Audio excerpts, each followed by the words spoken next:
370 was for transitional purpose और युद्ध की स्थिति के कारण अनुच्छेद 370 एक अंतरिम व्यवस्था, आर्टिकल 370 एक अस्थायी प्रावधान था, यानी इसे वाजिब तरीके से हटाया जा सकता था और राष्ट्रपति को 370 रद्द करने का पूरा अधिकार है।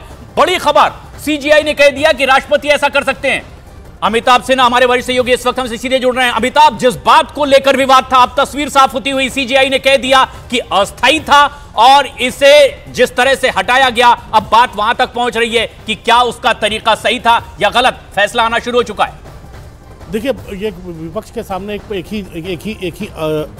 ही उपाय विकल्प बचा था कि अब सुप्रीम कोर्ट में जाएं सरकार की या सरकार के इस कदम का विरोध करने के लिए, लेकिन सरकार बिल्कुल एडमेंट थी। सरकार को मालूम था कि जम्मू कश्मीर के सर्वांगीण विकास के लिए, वहाँ की इकोनॉमी के विकास के लिए, केंद्र की तमाम योजनाओं को वहाँ लागू करने के लिए, ग्रास रूट पर डेमोक्रेसी लोकतंत्र को लागू करने के लिए 370 का हटना और वहाँ के आर्टिकल 35B का हटना बहुत ज़्यादा ज़रूरी था, अनिवार्य काम था। वो भी बीजेपी के मैनिफेस्टो एजेंडा में लगातार लगा रहा था। तो मुझे लगता है एक प्रशांत बहुत बड़ा कदम सुप्रीम कोर्ट ने फैसला लिया है और मुझे लगता है कपिल सिब्बल जो विपक्ष के वकील भी थे, जो दलीलें दे रहे थे, उन्होंने अपनी आज की जिरह में पहले ही लगता हार मान ली थी और कहा था कि अब इतिहास निर्णय करेगा कि कौन सही था कौन गलत था। तो इसका मतलब साफ था कि उनको जनता का मूड, सुप्रीम कोर्ट का मूड और राजनीतिक मूड सब कुछ समझ में आने लगा था। और अब जहाँ तक बात प्रधानमंत्री मोदी की, और ये सीधा साफ हिसाब है कि 370 के एब्रोगेशन के बाद अब वहाँ पर ग्रास रूट डेमोक्रेसी भी रंग ला रही है,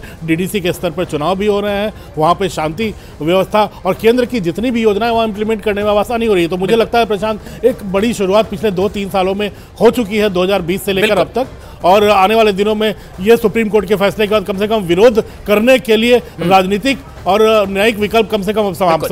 अमिताभ, जिस बात का आप जिक्र कर रहे थे, कपिल सिब्बल ने यह संकेत दे दिए थे कि आखिर फैसला क्या आ सकता है, जिसका एहसास उन्हें खुद था, एक खुद वकील के तौर पर, और उन्होंने कह दिया था कि कुछ लड़ाई हारने के लिए लड़ी जाती है, इतिहास सब देखेगा। लेकिन ये जो फैसला आ रहा है, क्या इतिहास में क्या क्या किया गया, इस पर भी अब एक मुहर लगती चली जाएगी? जो सिर्फ विवादों में अब तक था, अब उस पर सुप्रीम मुहर लगने वाली है। बिल्कुल सुप्रीम मुहर लगेगी ही प्रशांत, क्योंकि ये एक ऐसा विवाद था जो मुझे नहीं लगता है कि इस आर्टिकल 370 हटने के बाद देश के किसी भी नागरिक में, चाहे वो किसी भी धर्म को मानता हो, हिंदू हो, मुसलमान हो, सिख हो, ईसाई हो, कोई भी किसी भी धर्म के व्यक्ति ने, भारतीय नागरिक ने इसका विरोध नहीं किया था। जम्मू कश्मीर में कुछ विरोध हुए थे, लेकिन 1-2 पीढ़ियां ऐसी हैं जिनके बारे में सरकार भी बार बार कहती है कि उनके दिमाग में भरा गया है जहर। तो मुझे लगता है 370 से जो स्पेशल प्रिविलेजेस दिए गए थे, वो प्रिविलेज हटाकर अब जम्मू कश्मीर को मुख्य धारा में लाने की पूरी तरह से तैयारी जो कर दी गई थी और उस पर काम भी उसको अमली जामा भी पहनाया जा रहा है, उसका नतीजा अब दिखने लगा है कि जम्मू कश्मीर अब सारे मानकों पर अब खरा उतर रहा है, सरकार की योजनाओं को इम्प्लीमेंट करने के बाद पर खरा उतर रहा है। जम्मू कश्मीर के खिलाड़ी अब राष्ट्रीय टीमों को रिप्रेजेंट कर रहे हैं, क्रिकेट टीमों या फुटबॉल टीमों। तो मुझे लगता है जम्मू कश्मीर एक भारत का भिन्न हिस्सा और रहेगा। चाहे वो सियासी लड़ाई थी, लेकिन जब सुप्रीम कोर्ट में यह बात पहुंची तो भारत के कानून के हिसाब से यह लड़ाई लड़ी जाने लगी। अब ये इस पर फैसला आ रहा है, आर्टिकल 370 को अस्थायी माना गया और हटाने का यह फैसला बरकरार रहेगा।